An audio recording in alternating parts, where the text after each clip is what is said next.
Quant de temps pot estar realment aturada una empresa abans que l'impacte sigui seriós? Una de les coses que un pla de continuïtat de negoci o un pla antidesastres especifica clarament és això.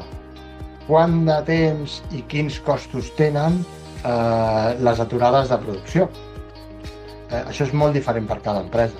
Hi ha empreses que potser poden viure sense sistemes ERPs o CRMs dies, però hi ha empreses que cada hora té un cost real i impacta sobre la seva compte de resultats.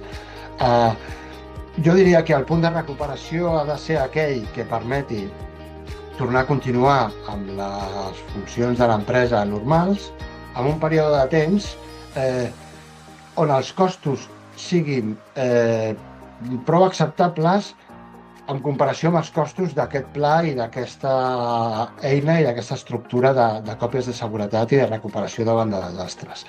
Això és un balanç que normalment tècnicament és un 50-50, un 50-50, que en diem.